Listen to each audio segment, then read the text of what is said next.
Hi, I'm Gemma and welcome to another thrilling episode by Marvelous Videos. Today I'll be taking you through The Designer, Origin. Batman's gallery of rogues has been one of the greatest things about Gotham City since the very beginning. And even today, DC seems to leave no stones unturned when it comes to developing newer villains for the Caped Crusader. The Designer is one of their newer, more successful additions. He was created by James Tynior and Jorge Jimenez, and made his first appearance in 2020 in the 89th issue of the ongoing Batman comic series. He was introduced in the Dark Designs arc as a mysterious character, but just after we learnt about him and got some clarity, the storyline took a turn and made him way more mysterious than before. This might not make much sense right now, and that's why we will get into the details about the Designer in this video. Before we go into our explanation, we have a very small request. If you like our content, please support us by subscribing to our channel. This is a small click for you, but for us, it means a lot. Thank you. Let's begin. Origin of the Designer. Before Batman became Gotham's protector, the world had seen a magnificent but a terrible criminal in the Designer. The man donned a mask to conceal his identity and pulled off some of the greatest and the grandest crime heist known to mankind. Any crime one could think of, he had already committed. And everything he did was meticulously planned out and assessed to the smallest detail. His reputation led him to become a legend in the criminal underworld, and he later winded up in Gotham City. And what happens when you are a criminal in Gotham City? You find Batman standing against you. But the Designer was no stranger to going against genius detectives. During his prime, he had found a rival in Cassandra Wheatcliff Baker. Initially, the Designer assumed that this was just another small obstacle that stood in his way between him and his tangible assets. So, the Designer took a simple approach to defeating this adversary. He would design a crime, come up with a counter with Cassandra's deductions in mind, and then come up with a plan to thwart what the detective had deduced. However, he kept failing and failing as the detective reigned over his designs every single time. Their rivalry escalated, and the Designer reached a point in his life where he designed his crimes not for his personal material success, but to defeat the detective. And yet, no matter how much he grew his finances and manpower, he could not win. Not until he realised that he had been playing into the detective's hands all along. In the 90th issue of the 2016 Batman comics, he said, "I had been playing the game on the detective's terms, taking one step forward past each step he had taken to beat me. If I designed a crime with 1 degree of complexity, he would come back with 2 degrees of complexity. In his means of defeating me, beating him would require an exponential leap forward." The Designer isolated himself in a room for a year to become the man he should be in 20 years, while the detective retained his present form. And it all worked out. Cassandra faced great humiliation as he finally fell to the Designer in the worst way possible and retired as a result of his loss. The Designer earned his legendary status with his ability to design any crime of any magnitude which would be executed successfully. He had no one standing in his way anymore. To add to that, he had also come up with a chemical that could make corpses act like voodoo zombies under his command. These zombies became his henchmen. Time goes by and newer villains enter the criminal world in Gotham City. Batman also begins his reign and thwarts these criminals over and over again. The Designer observes these events and relates them to his days with Cassandra.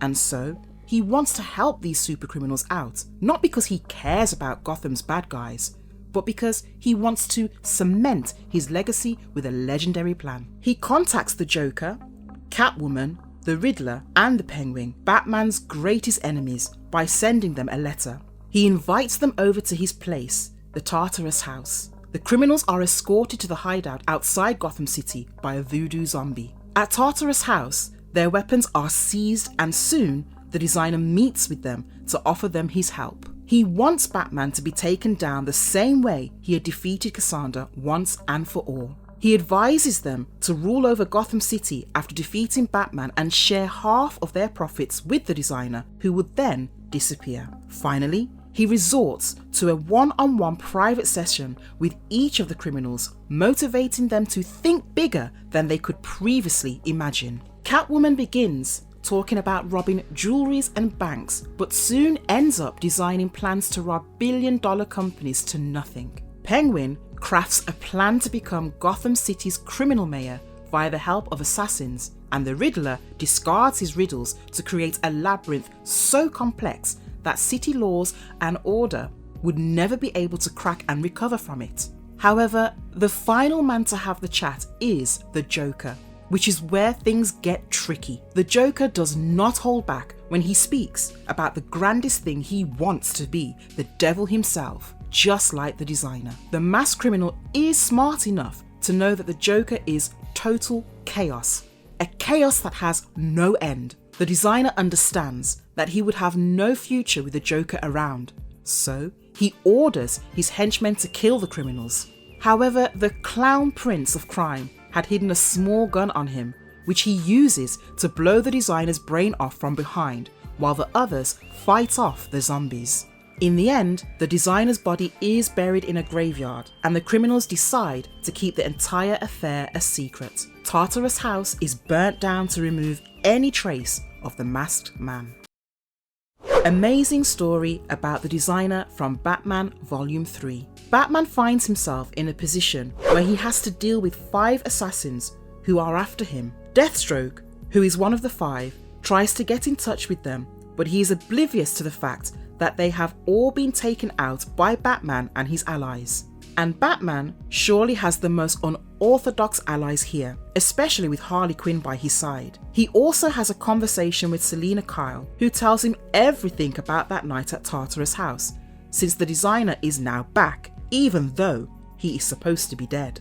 However, Batman still feels like Selina is deliberately leaving some information out. But she finally confesses how the designer, who is miraculously alive, is now using their grand designs and executing them. The Catwoman's plan was to rob the Waynes dry, which meant that Batman was soon about to go bankrupt. In the 91st issue, the Joker narrates his encounter with the designer to a bartender. He says, "Once upon a time, 4 crooks walked into a haunted house to have dinner with the devil. The devil was pleased with each of them for the mighty sins they had committed, and he wanted to give them each a boon." He speaks about the Penguin, calling him a fat old bird who wanted to be the mayor. The Riddler was the crooked man who wanted to be the wisest in the kingdom, and Catwoman was the thieving cat who wanted to be the richest. And then he says, the 4th crook was a Joker, and see, he'd been laughing all this time because he and he alone understood the devil's game, with no wise, powerful or wealthy man left to stop him. The city wouldn't belong to the 3 crooks at all. It would belong to the devil himself. In time, it was the Joker's turn, and the devil asked what he wanted more than anything in the world, and the Joker said to him, "I want to be the devil," and then he killed him. And the Joker was right. The designer had tricked the other 3 into doing his bidding. Penguin's plan would get rid of all the powerful men. The Riddler's plan would eradicate the wise, and Catwoman would wipe out the rich. So when the Joker wiped out the designer, he did it because he wanted to take the designer's place and went on to design his own plan to bring the house down on Batman's head. Meanwhile, Batman gets into a fight with Deathstroke, who has been hired by the designer as one of the 5 assassins to take Batman out. At the same time, Catwoman regroups with Harley to help the Bat out, but they soon learn that the killers they had captured have escaped. Suddenly, the screens around them are illuminated and the designer appears, stating how everything is going according to his plan, which meant that all of Catwoman and Harley's actions were like those of the pawns on a chessboard. Catwoman soon blows up the lair, which also housed several of the designer's zombies, and she escapes with Harley. On the other end, Batman tries to get Deathstroke on his side and wants to learn who the designer truly is. But Slade Wilson himself is unaware of the credentials when the designer presents himself on Batman's screen, talking about Deathstroke having played his part, and how it was now time for the Riddler to take the reins. The next issue opens with the Penguin being questioned by Commissioner Bullock and the Gotham City Police Department. He is hospitalized after Deathstroke had almost killed him and argues with the Commissioner when everyone notices how the city turns green from screens all over Gotham as they project the image of a man in a green suit.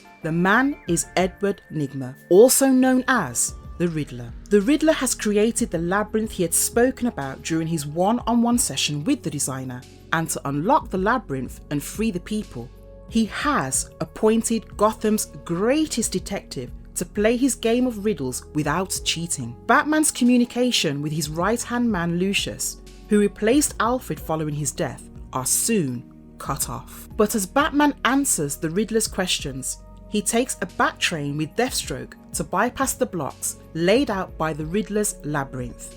And his constant victory and answer to every riddle begins to frustrate the Riddler. Meanwhile, Selina and Harley cross the Gotham City sewers as Selina tries to steal Bruce Wayne's fortunes before the designer can. They fight off more zombies and reach the office of the Underbroker, a criminal who helps thieves with their heists. Inside the Underbroker's exclusive club, Joker's henchman and his new sidekick slash girlfriend, Punchline, appears.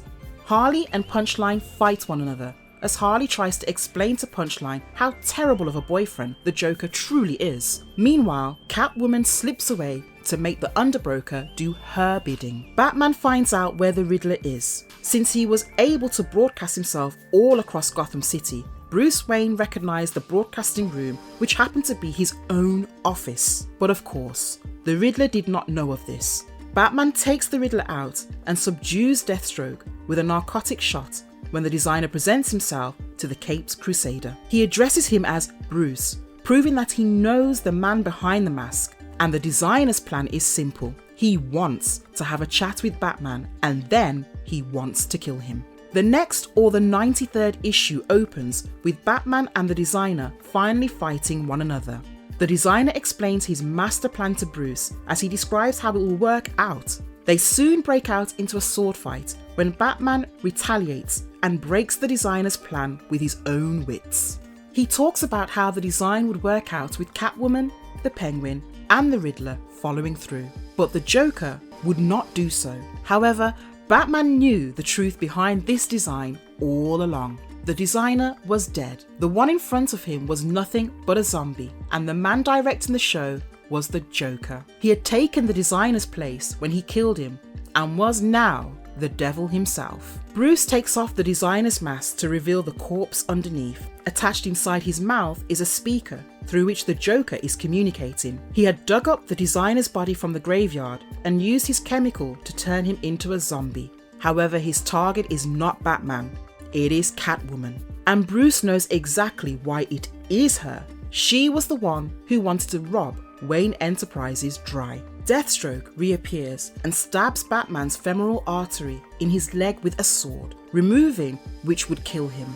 Meanwhile, Punchline slices Harley's throat and makes her goons throw her into the sewers, while Selina tries to get the fortune of the Waynes to its safety. However, she notices how the money is hidden in false accounts and in shell companies. This way, her stealing the money will also lead to Bruce Wayne never reclaiming it, as he will then have to explain why his fortune is hidden in such a suspicious manner, which will once again result in him legally losing the money. Soon, Punchline arrives and shoots Selina. She does not kill the cat, but makes her unconscious. She then calls the Joker and brags about how she tricked Catwoman. Bruce Wayne's fortune now belongs to the Joker, and the Clown Prince of Crime is now worth over $100 billion. Other interesting facts about the designer. The designer is a fairly newer villain to figure on Batman's notorious gallery of rogues. However, according to the story, he is a lot older than you may assume. When he spoke about his past with the detective named Cassandra, he was shown fighting the detective on a very old locomotive, which according to its design was the model that was launched in 1852. And he was probably in his 20s while he fought Cassandra, which meant that he is easily around 150 years old in the Dark Designs arc, since the current Batman series is set in the present day. But his creator, James Tynior IV, wanted to introduce his character a lot earlier. The designer had been conceived as a character in the creator's mind a long time ago, but he could not find the right spot to use as his introduction. He then took inspiration from video game characters who have appeared in Silent Hill, Final Fantasy, Chrono Trigger, and Metal Gear Solid to release the designer. The character also wears a mask, which is actually Tynior paying homage to a manga villain named Tomodachi from 20th Century Boys. The designer's house has a deeper meaning as well. Tartarus is like the hell in Greek mythology. Tartarus is also a primordial god. When the four crooks were escorted by a zombie to Tartarus, it was mentioned how they were about to cross the river Styx. However, in original Greek mythology, one crosses river Styx to get to the land of the dead ruled by Hades, which is known as the Underworld.